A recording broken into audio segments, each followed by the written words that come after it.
All right, so we here with the unlocker himself, Mr. Anthony Murray. How you feeling today? You know how I feel, man? I feel good because it's Father's Day week. And to sit here with you, you know, out of all these years, man, we've been rocking. And so I feel good, man. What's happening? Father's Day time. What's up? So let's dig into it. Let's talk about it. Fatherhood. So what is fatherhood like for you? Man, fatherhood has been beautiful for me. You know why? And not saying it's not difficult, because any father, daughter, father, son, I have daughters, relationship is not always easy. Sometimes it's tumultuous, but it's beautiful, it's fun, it was great. And the good thing for me is I started at 19. So I really grew up with my kids. I'll be 45 this year, and my children are older. But what really feels good too is the spiritual sons and daughters. And I can say that now, because being 45, it was weird for me about 10 years back, having guys like yourself saying, hey, you my spiritual father. But it's a lot of weight, but it feels good. So tell me, like, how do you distinguish between the two? Like, there's regular fatherhood, there's spiritual fatherhood. Like, for those that aren't from church or may not be familiar with that background, like, what is that like? You know what? I want to say Happy Father's Day to every man. Let me tell you what I mean. You may have a child from your nuclear family, like you sired the child, that's your baby. And then it's other kids that you have been a father to. Maybe you're a coach, a basketball coach, football coach. You could be a trap king. You might be in the streets doing the best you can, being father. So I'm a surrogate father or adopted father to a lot of people. So in church, don't worry about the alarms, the fire alarms. You know, at church, we do this church thing. We say spiritual sons and daughters, but really it's people that I've been a father to. You know, like yourself. You know, I'm not your natural father. You have an amazing natural dad, your dad. But for me, I've nurtured you. I've taught you. I've fussed at you. I beat you up. You know, you done beat me up. You fussed at me. We done had times where we bumped heads, and other times it was just beautiful. You know, and 20-some years later, here we are, 2021, prospering in the pandemic, going into 22, talking about fathers, and it's not always easy, especially being black.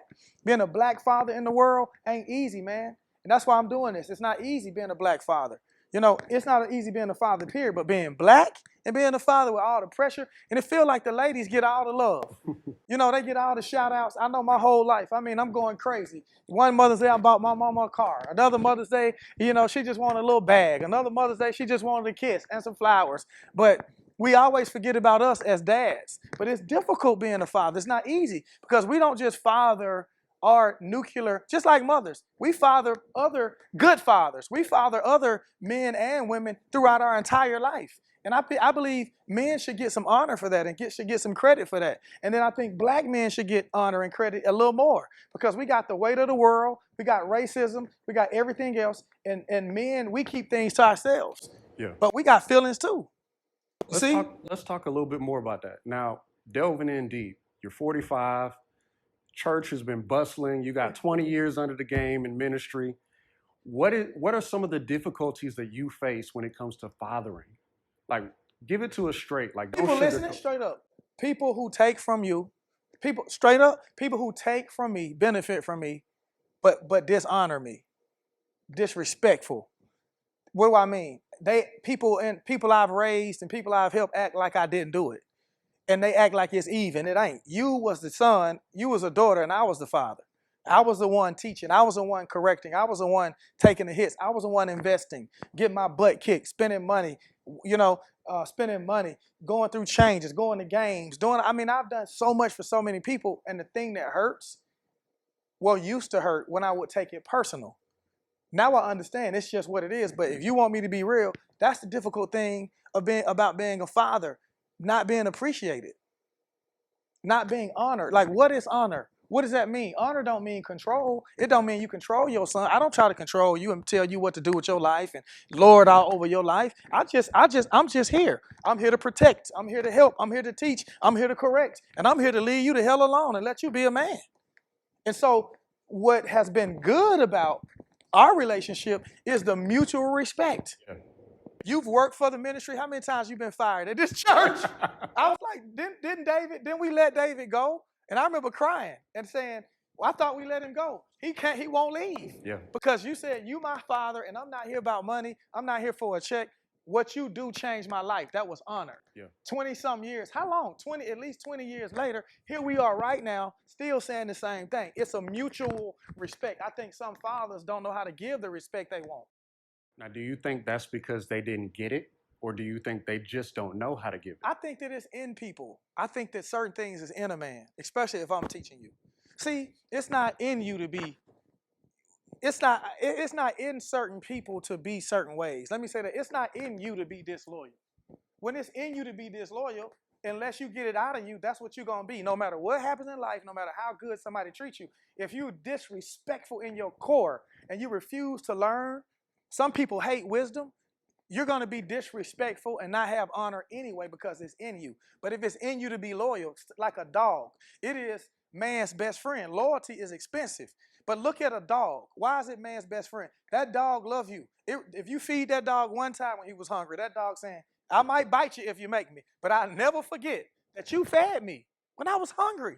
You clothed me when I was naked. You taught me how to be a man. You taught me how to be a man of God. It should be honor. Every man in my life that's fathered me. My father, Rogers Murray, is my natural daddy. I'm taking him on vacation for Father's Day now. I honor him. I respect him. And every leader and every coach, I have a pastor in my life. I honor him. I'm never going to disrespect these guys. I'm never going to do that. Now, I did have times in my life where I did get disrespectful and I had to learn it with my natural father. And sometimes natural fathers don't know when to let go, and then sons don't know when to let go. So you have the son still trying to keep the father in this position of help and adoration, but trying to be a man. But then you got the father trying to let the son be a man, but at the same time, he's trying to hold on to the power. He's trying to hold on to the protection, to all the things that we love doing to give a son. That's the paradox. The son needs to know when to move on, and the father needs to know when to move on. Not move on from each other, but move on to the next phase of their relationship. What do I mean? You and I. When we first started out, man, I used to talk to you a certain way. You remember when it changed? You're a grown man. You're not a teenager. Then it changed again. You successful. You making money. You scaling business. You helping ministry. I talk to you different, right? Yeah. Now look where you at. Now we doing interviews together. But Paul said when I was a boy, that's what I acted like. That's good. But when I became a man, I put that childish stuff away. So let me ask you something. What do you got to say? What would you say to a son, a spiritual son? What would you say to a natural son? What you got to say? I think it's worth it. I think every man has an opportunity in his life where he sees the value and he makes a decision. There's a moment where you stand in the middle of the road and you either say, I'm going this way or I'm going this way. And so for me, when I got presented with that option with you, I decided this was worth it. I looked back over my life. I saw all of the impact. I saw all the benefits. I saw all the hard lessons. And summing all that up, it was worth it. Shoot, have I ever pissed you off? Yes. Talk about it. I dare you. Have you ever, the sound of my voice, has it ever pissed you off to hear it called? You can be, every leader is like that. Have you ever knew I was on my way and it just got on your damn nerves? Yeah. It's frustrating, but it's worth it. Here's why it's worth it, because my life has changed. Because there's something that I can't get anywhere else. I got to get it from Pops. And I remember every level in my life, I've had a father figure that helped me to navigate the next course or the next leg of the journey. I was 18 years old, and I remember Devin Longman, who was my godfather to this day. He hired me at Checkers. Say Checkers when you're ready, right? Say Checkers when you're ready. I worked at Checkers too. That was my first job. Yeah. 14.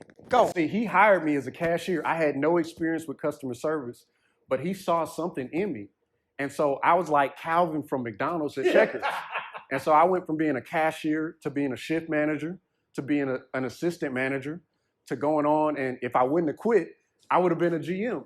But he set me up. And as he set me up, he imparted to me along the way. See, now, Devin carried me for that leg of my journey. And then if I had no Devin, I would not have been the me that met you. And you see how good that make me feel to hear that? Like, I didn't know who Devin is, but I almost want to send him an offering. Like, I owe you a check, Devin. I really ain't, but I'm just saying, because I benefited from what he did. And that's the way the kingdom worked. That's the way. So let me ask you, when you moved from his mentorship to my mentorship. How did you do that? Did you destroy him? No. Did you curse him? Did you dog him? Did you discredit him? Or did you, it feels like you honored him. Yeah, even to this day. His birthday just passed. I just told him happy birthday. We're going out, I'm taking him out to lunch because of the benefit that he's made in my life. And see, some fathers would be intimidated by that. Let's just be, you want to talk real? They would be jealous, but I'm happy because a son can never get everything he needs from one father. Even your father needs somebody that mentor him. And so that's the biggest problem to start the question. You said, what's so hard about being a father or a spiritual father? It's the dummies who won't listen. They don't understand the power of elders. You know what I'm saying? I've always had people in my life that could speak to me and that I would submit to, even though I'm the leader. I'm a top dog, alpha leader, lead man, but I still submit to another man. I submit to him. I submit. And it's not my natural father. I submit to my natural father and I submit to my spiritual father, both of them, and it don't take anything away. And that's what I think we got to get the culture to understand. Because you can have, listen, the successful men in the world, it could be an old man on his deathbed whispering in your ear, do it like this, because he been up the road. Yeah. I'm looking at you saying, look, you don't listen if you don't want to. I was broke when we met. I ain't now. I can tell you, if you keep going, look how well you're doing. Look at the money you're making. Look how your life has improved. So as a father, I look at it and feel good about it. But at some point, I have to realize that Dave's not who he was. Yeah. Don't treat him like a boy when he a man. Don't treat him like a man when he a boy. Fathership is a continued flow and balance, and it changes. You come like a business. You go, as you grow into compliance and out of compliance at the same time as you're growing. And so as a father, it's like I would do in business. I'm always fighting to be on point. I'm always fighting to grow. Always fighting to do better. And I tell you, I learned it the hard way. Me and my dad, we had some bad problems when it was time for me to come start a ministry and do these things. We had about 8 years of turbulence. But that 8 years of turbulence is things we're going to now be able to share to the world on succession. Apostolic succession. Business succession. Black people, do we have a succession plan? I'm working on my succession plan now. Who is going to take this when I move on? And not when I die. And see, this is what older heads didn't understand. See, I ain't preaching and doing all this till I die. I want to be on the beach young, spending money. Saying, look, I ran my race. I finished my course. Son, you got it. Now, I'm going to show y'all how to do sons now. Because the old heads will tell you it's yours, and then they want to manage it. Stand out, dance all in the videos. And you know what I'm saying? They want to be all over everything. Me, when you get it, whatever part of the businesses I'm giving sons or opportunities I'm giving, like opportunities you sitting in the seat now, I put you in, right? Make it blow. Hey, bro, either you, as a father, I'm telling you, either you, this on you. You gonna crash it or burn it. I ain't got nothing to do with it. I taught you enough. I gave you the tools. And see, that's what a lot of fathers don't know how to do. They want to get the tools, get an opportunity, and still control the young boy. I don't got time for that. So do you think that's primarily a black thing? No. Black people, we so dope and so amazing. It's just like all our swag. We lead in the world. You can say what you want. Black people, we lead in culture. We lead in music. We're leading in business. This is after being marginalized, after being slaves. Facts. We're leading in sports. We're leading in everything. And so it can look like it's a black problem, but no, this is a problem. I got white buddies, white friends, pastors, business guys. They call me, the sons, they call me now. I had a pastor son reach out to me recently this year to say, what do I do? I got my own ministry. I got a father who gave me everything, who loved me, but he don't know enough. And he don't have enough experience to help me get to the next place. A silly father will keep their son marginalized to what he knows. A wise father says, go get it, son. I'm still dad. I don't care what you do or anybody I've fathered, spiritually or naturally. You can say whatever you want. Your spiritual DNA came from me and your natural DNA came from me. And the reason why certain people get opportunities is because of the DNA. If you don't believe me, take my DNA, swag, body of work off of your name. Don't mention me and go for it and see what you get. At the same time, the father got to know you didn't get there by yourself. The son was right there helping, right there serving. The son deserves some credit. The son deserves some money. The son deserves some leadership. He deserves some power if he's earned it. So how dare I act like my son wasn't there helping, working and serving. And when we didn't have nothing, we was grinding together. Now, here's the thing. That don't give you permission to disrespect me, and it don't make what's mine yours. Wow. That's what the son don't know. It's still mine. It ain't yours. So talk about entitlement when it comes to sons. Well, sons get entitled because a lot of times how fathers raise them. It's yours. How can you raise your son his whole life to tell him the movement his when he get of age, and then your old ass won't move? Wow. You won't get your old butt out the way. You think you still smart. You think you still the smartest. You think you still got it. You too old. Sit your old ass down. That's what I'm going to do. I'm going to get out the way. And I'm going to do it before I'm old. I'm going to sit my young ass down. Son, do the business and send me my check. And here's the truth. I don't even need it. So fathers got to work themselves in positions, even financially, where they don't need to pimp their sons and molest their sons. I don't need nothing from you. I don't need no money from you, nothing. Hey, it's nothing I need to take from you. It's nothing I could take from you that's going to take my life to the next place. If you had $10 million today, then that'd be a different conversation. I can't take nothing from you that's going to take my life up. Sons got to know a real father, when he's challenging you and he's disciplining you and he's giving you direction, a real father is doing it because he knows your potential. What the hell he got to take? You want to be right? I preach to the world already. I'm intimidated of you? I'm not trying to diss you, but how am I be intimidated of what came out of me? So I hope you be bigger. Yeah. So it sounds like you're saying that it's imperative that fathers have a sense of self-security first. Not a sense of it. A father needs to be secure. If you are not secure as a man, you ain't gonna be a good father. You don't need to be secure in being a father first. The issue is you got to be secure in being a man. I'm man enough to lead you. I'm man enough to check you. I'm man enough to say, well, go for it. I ain't got to talk to you. You disrespect me, I ain't mad at you. It ain't personal. Live your life, because I'm sure living mine. And I think the older generation did a good job preparing us, but they did a poor job giving it to us. Look at some of these bishops and people.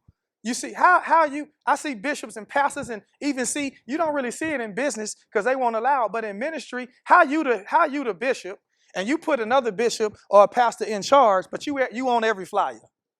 You at every service. You showing your face everywhere. Sit down and let the young boy, let him do it. Get out the way. The problem is the old head ain't insecure. He's gifted. But let me teach you something about major leaders. All major leaders, including myself, have deep insecurities. We have to, because of stuff we know, the stuff that happened to us and our responsibilities. You'll be insecure too if you had the weight of the world for real sitting on your head. If you don't have, I got hundreds of spiritual sons and daughters.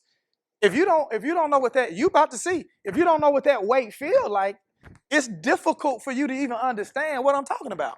If you're not the CEO of that company, if you're not the mayor, if you're not the governor, if you're not the police chief, if you're not a person of what you're talking about, you don't even know what you're talking about for real. It's like a man trying to really understand or explain what it's like to get pregnant and go through childbirth. You can explain it, even a doctor. You could be a male OBGYN, but let me tell you something. You ain't never had a baby. You can say whatever you want. Unless you've had a baby, you really don't know what this feel like. You can have all your systems hooked up to it, all your machines and all your algorithms, and all. At the end of the day, have you ever had a contraction? No. Have you ever had a baby another human grow in your body? No. And have you ever pushed it out of your body and watched the life come out of your body and breathe for the first time? Man, no, you haven't. So at the end of the day, why don't we let people be who they really are? And fathers, here's the key. You got to let your spiritual sons or your natural sons and daughters be who they really are, and that's hard. And I'm going to give you the game. It is not your job to give your son his purpose. It is your job to prepare your son or daughter for their purpose. And then it is your responsibility, after you've prepared them, to release them, to become everything God wants them to be. How do I prepare them? Here's how I prepare my sons and daughters. Number one, challenge everything. Number two, learn systems that work. Master them, destroy them, and make new ones and make them better. Number three, nobody really know what you need but you. A person can help you expand it or discover how to meet the need that you figured out, but they can't tell you what you need. And then the final thing is, put God in it. That's what I want to talk about some more. God is king, man, and he's key. I had to forgive my father. My father had to forgive me. Have you ever had to forgive me, Dave? Yeah. Wow. See? Have you ever had to say, I got to forgive him? Talk about it. Yeah. We on camera? I mean, there have been, and when I say this, I'm not saying it in the context of something that deeply scarred or deeply hurt, but there were moments where you approached me or you handled me in a way that I had to look past what you said and look further into why you said and the ambition and the emotion behind it. And when I look at that, as long as I can justify the emotion behind it and the why, that's good. Then I can forget. Okay, we didn't get along today, but you love me. Yeah, because I came in and went off and I shouldn't. It wasn't really respectful. I went off, but it's like I wanted you to have it so bad. It's like, and it blessed me to hear you say that, man, because it's like, D, man, I be wanting you to win so bad. I want you to have money. I want you to have success. I want you to be happy. I want you to be everything God calls you to be so bad that sometimes that's what fathers mess up. It can get you upset.